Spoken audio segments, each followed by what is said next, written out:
Hay algo curioso sobre el engaño. La mayoría de la gente teme que alguien le mienta, teme que alguien la manipule, que alguien le oculte la verdad, que alguien la traicione. Pero el engaño más peligroso al que puede enfrentarse una persona casi nunca viene de otros, viene de uno mismo. Porque cuando alguien te engaña, existe al menos una posibilidad, la posibilidad de descubrirlo, la posibilidad de que algo no encaje, de que una contradicción aparezca, de que con el tiempo empieces a ver lo que antes no veías. Pero cuando te engañas a ti mismo, la mentira llega con tu propia voz. No suena como una mentira, suena como una explicación, como una justificación razonable, como una historia que parece tener sentido. Y por eso es tan difícil de detectar, porque el autoengaño no se presenta como una mentira, se presenta como una versión cómoda de la realidad.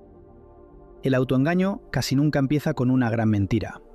Empieza con algo mucho más pequeño, una frase que te dices a ti mismo para sentirte mejor, una explicación rápida que parece suficiente para cerrar una incomodidad, una forma de reinterpretar lo que ocurrió sin tener que enfrentarte del todo a lo que realmente pasó. No fue tan grave. No tenía otra opción. En mi lugar, cualquiera habría hecho lo mismo. Son frases pequeñas, frases aparentemente inocentes, pero tienen algo en común. Todas cumplen la misma función: proteger la imagen que tienes de ti mismo. Porque aceptar la verdad completa muchas veces significaría aceptar algo incómodo. Aceptar que quizá actuaste por orgullo. Aceptar que quizá tomaste una decisión equivocada. Aceptar que quizá no fuiste la persona que creías ser en ese momento. Y la mente humana tiene una habilidad extraordinaria para evitar ese tipo de confrontación. Así que en lugar de enfrentarse a la verdad completa, la mente hace algo mucho más sutil. La ajusta. No cambia toda la historia, solo cambia algunos detalles. Suaviza una decisión, reinterpreta una intención, elimina una parte incómoda del recuerdo. Y poco a poco empieza a construirse una versión ligeramente distinta de lo que ocurrió. Una versión que sigue pareciendo creíble, pero que curiosamente siempre termina dejándonos en una posición un poco más cómoda, un poco más justificable, un poco más coherente con la imagen que tenemos de nosotros mismos. Y ese es el momento en el que el autoengaño empieza a tomar forma. No como una mentira evidente, sino como una historia que con el tiempo empieza a parecer completamente razonable. Porque la repetimos, la contamos, la recordamos de esa manera una y otra vez, hasta que llega un punto en el que ya no estamos seguros de si recordamos lo que realmente pasó o la versión que hemos construido para poder vivir con ello. Y cuanto más tiempo pasa, más difícil se vuelve separar una cosa de la otra. Y cuando esa historia empieza a repetirse suficientes veces, algo curioso ocurre. Deja de sentirse como una explicación provisional. Empieza a sentirse como una verdad. Porque la mente humana tiene una tendencia muy fuerte a creer aquello que repite. Si cuentas una historia una vez, es solo una versión. Si la cuentas 10 veces, empieza a parecer un recuerdo sólido. Si la cuentas durante años, termina convirtiéndose en parte de tu identidad. Y cuando una historia se convierte en parte de tu identidad, cuestionarla deja de ser un ejercicio intelectual. Empieza a sentirse como un ataque personal. Porque ya no estás cuestionando un recuerdo, estás cuestionando quién crees ser. Por eso muchas personas defienden ciertas historias con tanta intensidad, no porque tengan pruebas, no porque las hayan analizado con calma, sino porque admitir lo contrario significaría derribar una parte de su propia identidad. Significaría aceptar que quizá durante años han estado interpretando la realidad de una manera equivocada. Y eso es algo que la mente resiste con fuerza. Así que hace lo que mejor sabe hacer: defender la historia, ajustarla cuando aparecen contradicciones, reinterpretar los hechos, buscar argumentos que encajen con lo que ya cree, y descartar todo aquello que lo pone en duda. Ese es el momento en el que el autoengaño deja de ser algo ocasional y se convierte en una estructura mental. Una especie de narrativa interna que organiza la forma en la que interpretas lo que te ocurre.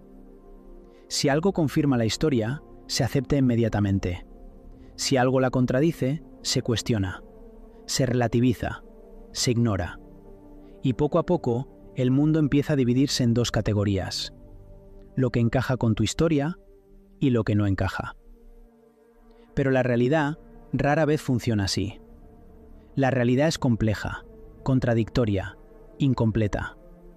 Y cuando una persona intenta reducirla a una historia demasiado simple, empieza a perder la capacidad de verla con claridad. Y cuando una persona empieza a vivir dentro de una historia así, ocurre algo todavía más interesante. La historia empieza a protegerla.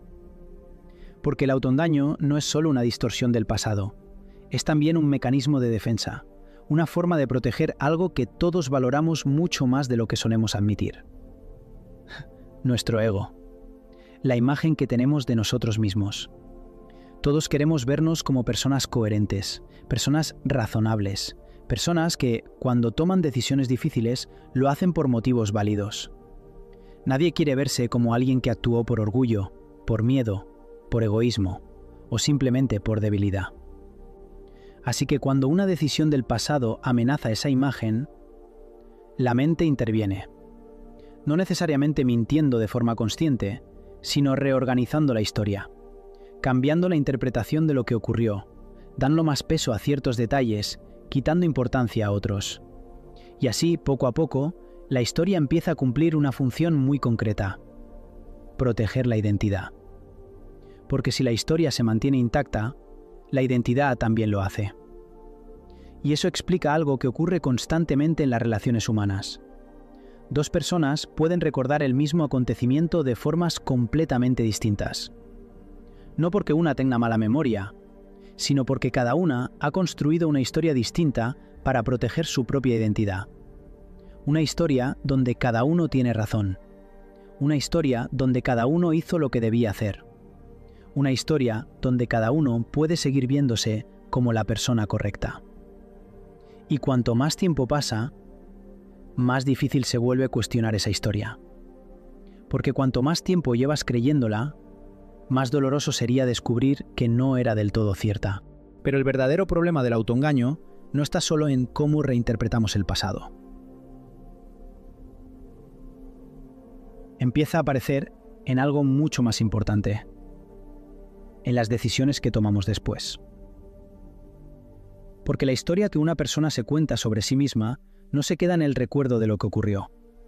Empieza a influir en la forma en la que interpreta lo que le pasa ahora, en cómo entiende sus relaciones, en cómo explica sus fracasos, en cómo justifica ciertas decisiones. Y poco a poco, esa historia se convierte en una especie de filtro. Un filtro a través del cual empieza a mirar todo lo que ocurre en su vida. Si algo sale bien, la historia se confirma. Si algo sale mal, la historia encuentra una explicación. Si una relación se rompe, la culpa tiene que estar fuera. Si una oportunidad se pierde, la causa tiene que ser externa. Las circunstancias, la mala suerte, las decisiones de otros, pero rara vez la propia narrativa. Y así el autoengaño empieza a hacer algo muy peligroso. Empieza a protegerte del aprendizaje. Porque aprender exige reconocer algo incómodo. De conocer que en algún momento no actuaste de la mejor manera. Que quizá tomaste una decisión equivocada. Que quizá ignoraste señales que estaban delante de ti. Que quizá defendiste algo que en el fondo sabías que no estaba del todo bien. Pero cuando la historia que te cuentas no permite esa posibilidad, el aprendizaje se detiene. Y cuando el aprendizaje se detiene, los errores empiezan a repetirse. A veces con personas distintas, a veces en situaciones distintas, pero con el mismo resultado. Y lo curioso es que muchas veces la persona ni siquiera se da cuenta, porque desde dentro de su historia, todo parece tener sentido, todo parece encajar, todo parece confirmar que el problema está fuera, en los demás, en las circunstancias, en el mundo, pero rara vez en la narrativa que ha construido para explicarse a sí misma lo que está viviendo. Y así, sin darse cuenta, una persona puede pasar años caminando dentro de una historia que explica todo, pero que en realidad no le permite entender nada. Entonces la pregunta no es si alguna vez nos hemos engañado a nosotros mismos. Todos lo hacemos. La mente humana está llena de mecanismos diseñados para protegernos del dolor, del error, de la culpa. El autoengaño es uno de esos mecanismos, una forma de suavizar la realidad cuando mirarla directamente resulta demasiado incómodo. Pero la verdadera diferencia entre unas personas y otras no está en si se equivocan, está en si tienen el valor de reconocerlo. Porque reconocer la verdad puede doler. Puede obligarte a revisar decisiones que preferirías olvidar. Puede obligarte a aceptar que en algún momento actuaste por orgullo, por miedo o por debilidad.